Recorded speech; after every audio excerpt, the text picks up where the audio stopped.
Obviously, cycling is an endurance sport, and I'm presuming that your goal is twofold. One, to increase and maximize your performance, and secondly, to be able to recover quicker. Upper respiratory illness, niggling injuries, and slow recovery from your cycling workouts are key indicators of poor nutrition. Certain key nutrients for cycling includes iron, protein, and calcium that have to be included in the right amounts at the right times to ensure fantastic performances. Fluid, of course, is of prime importance, and I don't doubt that you will know that. Even a small percentage of dehydration, so I'm talking 1 to 2%, can have a massive impact on performance due to reducing your blood volume and thus compromising your body's ability to maintain a steady core temperature. One thing that can be really valuable to do is to weigh yourself before you ride and then immediately afterwards to ascertain exactly what kind of sweat loss is occurring. For every pound lost, you need to take in about 2.5 cups of fluid to meet the fluid loss and of course the urine replacement in the hours after your ride. Once you click over 3 hours of riding, your body may struggle to replenish the amount of fluid that's being lost, and this is largely due to your gastrointestinal tract, particularly at the rate of the ingested fluids empty from your stomach may be maximized, and that in turn is going to limit the amount of fluid that you can take in. If you are dropping a significant number of pounds after weighing, that is your signal to be far more proactive and do a better job of ingesting fluid intra-training, so whilst you're cycling. So gastric emptying rates and tolerances for large amounts of fluids vary from individual to individual. Basically, you need to train your GI tract to drink so that you can get accustomed to consuming more fluid as you improve and go along your cycling journey. There really is no one-size-fits-all guideline when it comes to fluid intake.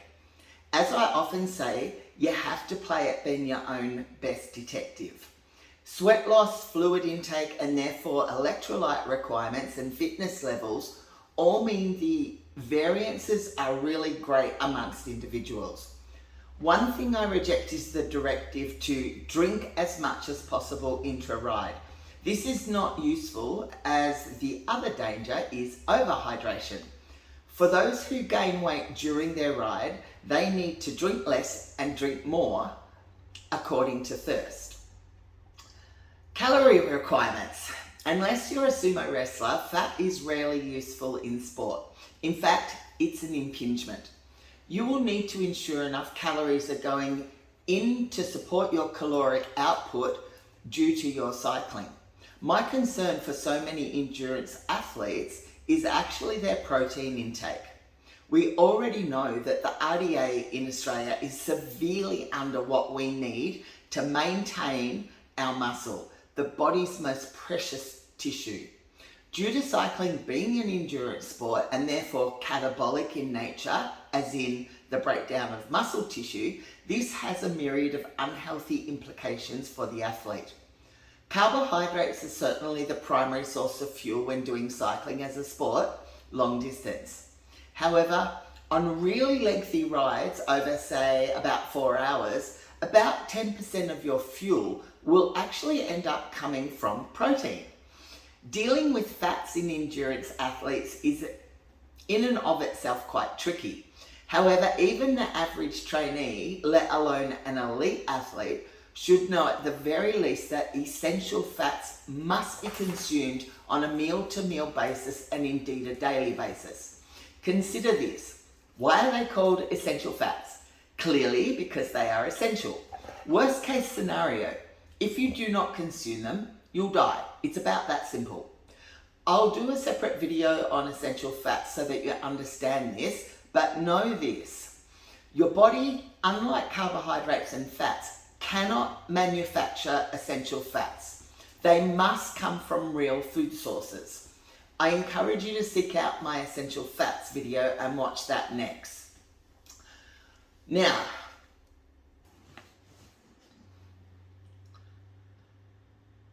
When to eat your foods. We used to think that it was all about what we eat, but in the last 10 years, it's become clear that when you consume the food is really, really important. This is known as chrononutrition, or the science of nutrient timing. If you are, say, part of my mum's cycling group and you ride on Tuesdays, Thursdays and Saturdays, your goal presumably is to recover so that you can be ride ready and perform better on the next ride. Your recovery hinges on restoring nutrient and fuel stores, repairing the damaged muscle fibers and repairing mental fatigue. Presumably you are cycling to improve. I mean, who wouldn't want to improve if you're cycling 3 to 4 times a week? I mean, I don't understand maintenance, and I don't know anyone that actively seeks out mediocrity. We are all usually driven to improve in some small way, shape or form every time that we train. Not that it always happens, but most of us sure as heck strive for it. If you're going to train for over 90 minutes, you want to consume a carbohydrate-rich meal 2 to 3 hours before you ride. On the other hand, if you're going to ride for a much smaller time, say under 90 minutes, a carbohydrate snack will be sufficient. I also encourage you to consume a quality protein source as well. Muscle glycogen depletion is often cited as a performance decrease amongst endurance athletes. I guarantee you that poor riding days will be likely linked to crap eating days. It doesn't matter what sport you do, that's a given. I've seen it not tens of times, hundreds of times in my 37 years as coach, but thousands and thousands of times. And alcohol, I won't even get started on the ramifications of drinking on athletic performance. I'm not talking about getting smashed. I'm talking about the catabolic upheaval that 1 to 2 glasses of any alcoholic beverage will wreak on recovery. This is an excellent topic for another video that I will try and get onto in the next few days. If you're feeling like you are suffering heavy legs, that you are not feeling motivated, like your mojo has gotten up and just like disappeared, chances are you are not eating well. Your glycogen stores are probably depleted and maybe your sleep is not as good as it should be. There is no doubt that if cycling for over 90 minutes, consuming carbohydrates during your ride is VIP. The recommendation currently is to consume 1 gram of carbohydrate per kilo during each hour of exercise. However, you have to consider other variables to determine your own personal amount. These variables include your own fitness level, your glycogen levels, the intensity of the ride, and the environmental conditions.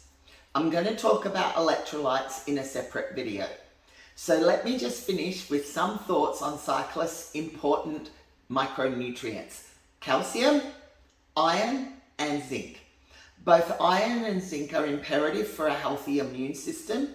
Plus, iron is important for building healthy red blood cells and to avoid the fatigue of iron deficiency anemia. This is especially important for women.